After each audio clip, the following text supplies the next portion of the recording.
Hello, hello, hello tout le monde. Bienvenue dans notre cours de français aujourd'hui sur notre chaîne Worldwide Language Learners. Aujourd'hui, ensemble, nous allons travailler sur les homophones. Tout d'abord, quelle est la définition des homophones? On définit des mots étant homophones ou encore des mots qui sont dits homophones. Ce sont des mots qui ont, disons, la même prononciation, ok? Des mots qui se prononcent de la même façon, mais à chacun leur propre définition, ok? Ben, disons qu'on a un premier mot qui a une première définition, un deuxième mot qui a une deuxième définition, ainsi de suite. Mais dans leur prononciation, ils sont semblables. Ces mots-là sont semblables. Ils se prononcent de la même façon. On y va. Aujourd'hui, je vous présente quelques homophones courants, ok? Les homophones les plus courants. Disons, c'est notre premier cours sur la notion d'homophone. Nous avons nos premiers mots qui sont A sans accent et A avec accent. OK? Ces deux mots-là se prononcent de la même manière, mais s'écrivent différemment. Nous avons notre premier A qui est le verbe avoir, OK? L'auxiliaire avoir, qui se conjugue, disons, au j'ai, tu as, tu vois, le présent, OK? Disons au présent. Il a, OK? Il a qui est troisième personne du singulier. Prenons l'exemple avec l'auxiliaire avoir. Exemple, il a un chien. On utilise l'auxiliaire avoir. Il a un chien. OK? Donc, on utilise le premier. Maintenant, on a le deuxième A et aussi comment différencier ces deux A. Premièrement, ils se différencient dans leurs écritures, OK? A sans accent et A avec accent. Premier qui est un verbe, disons le verbe avoir ou encore l'auxiliaire avoir, et le deuxième qui est une préposition. Préposition qui déjà marque un lieu, OK? Exemple, je vais à l'école, OK? Je vais à l'école, je vais à l'école, OK? Qui directement marque un lieu, une direction, OK? Ou encore une position. Je vais à l'école. Je pouvais dire aussi, je vais au marché, disons, ben, c'est A, on utilise A. Je vais à l'église, OK? C'est très simple. Maintenant, partons pour notre deuxième homophone.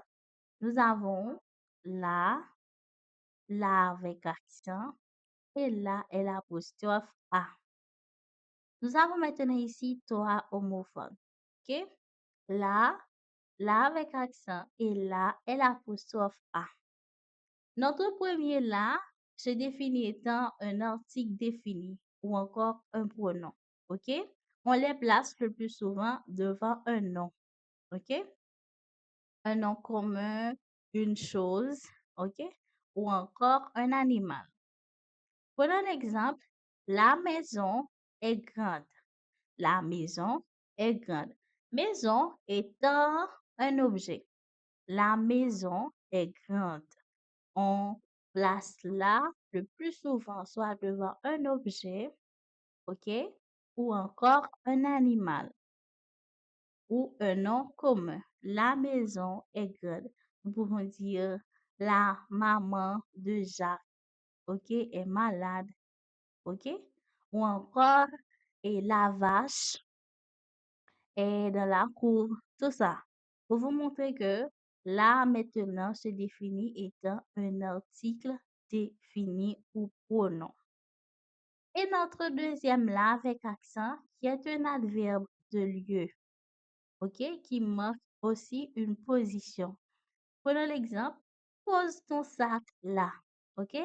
Pose ton sac là, c'est-à-dire, je te dis, voilà la direction d'où OK? Il faut que tu poses ou encore, il faut que tu déposes ton sac.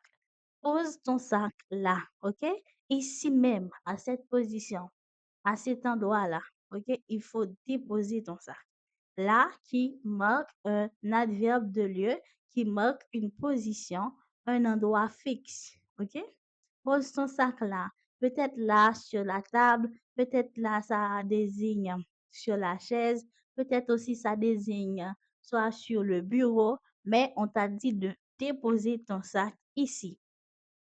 Et notre troisième là, qui est l'apostrophe A, qui nous donne, c'est L plus A, OK?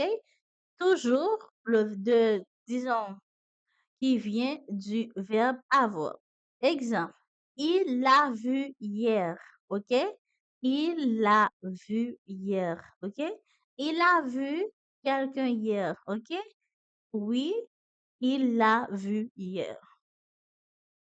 Et maintenant, nous avons on et on. On avec on et on, ONT. On qui est un pronom personnel. Exemple, on va au cinéma. On va au cinéma. Oui, au cinéma, ça désigne soit nous tous, OK? Nous allons au cinéma ou encore nous deux, OK? On va au cinéma. Puis, nous disons que on, c'est un pronom personnel. Et nous avons un ONT qui est toujours de l'auxiliaire avoir. Mais maintenant, nous l'avons troisième personne du pluriel, comme ils, elles, ont. OK? C'est le fait d'avoir quelque chose. Mais disons que le sujet lui-même est au pluriel et d'où on a un ONT. Ils ont, elles ont. Exemple. Ils ont fini leur travail. Ils ont fini leur travail. OK? Maintenant, on décrit qui est le verbe avoir, ils, elles, ont. Notre quatrième qui est son, S-O-N et son, S-O-N-T. Son, S-O-N est un déterminant possessif. OK? Déterminant possessif. Exemple, son frère est médecin. OK? Il y a possession là dans cette phrase parce qu'on parle de mon frère. OK? On parle de mon frère. OK? Donc, on a son frère est médecin. Et maintenant, nous avons son, S-O-N-T, verbe être. Et elles sont. OK? Troisième personne du pluriel. Ils, elles sont. Exemple. Elles sont parties en voyage. Elles sont parties en voyage. Oui. OK? Nous l'utilisons pour désigner ou encore disons que quand le sujet lui-même est au pluriel, nous avons son, OK, dans l'auxiliaire être. Elles sont parties en voyage. Et notre sixième, c'est ce et ce. Ce, c'est eux et ce, est-ce. Ce qui est ce est un déterminant démonstratif. Exemple, ce livre est intéressant. Ou encore, ce livre est mien. OK? Donc, on a ce qui nous décrit, OK, qui nous montre quelque chose, qui nous démontre quelque chose. Nous avons ce, c'est eux qui est un déterminant démonstratif. Et nous partons maintenant pour ce SE, qui est un pronom personnel. Exemple, il se lave les mains. Il se lave les mains. OK? Nous avons il se lave les mains. Nous utilisons ce le plus souvent devant un verbe pour lui dire qu'il est un verbe disons pour lui dire qu'il est un verbe pronominal. OK? Un verbe pronominal. Donc, il se lave les mains. Se laver est un verbe dans ce cas pronominal. OK. Et après, nous disons que nous avons c'est et c'est. C'est avec C apostrophe ESC et c'est avec S apostrophe ESC. C'est, cela est, OK? C'est l'abréviation de cela est. Exemple, c'est une bonne idée. OK? Cela est une bonne idée. Est-ce que vous comprenez? Cela est une bonne idée. C'est une bonne idée. Et maintenant, nous avons c'est S apostrophe EST. Ça nous donne quoi? S apostrophe EST, verbe pronominal plus verbe. Mhm. Exemple, il s'est levé tôt. Il s'est levé tôt. OK? Il s'est levé tôt. Ça nous donne quoi? On dit le plus souvent pour attribuer, disons, pronominal au verbe, OK? On dit devant ce verbe, il y a toujours SE, il y a toujours ce. D'où c'est pronominal plus verbe, c'est il s'est levé tôt. Ça exprime, disons, quelque chose qui s'est passé, OK? Il s'est levé tôt. Bon, je vous dis déjà merci. Merci d'avoir été des nôtres. Merci mes amours. N'oubliez pas de liker, de partager la vidéo, OK? Pour plus d'abonnés. Et si vous avez appris d'autres homophones, ce sera avec un grand plaisir de les connaître avec vous dans les espaces commentaires. Je vous dis merci déjà. Au revoir plus. N'oubliez pas de liker, de partager la vidéo. Goodbye tout le monde. Au revoir.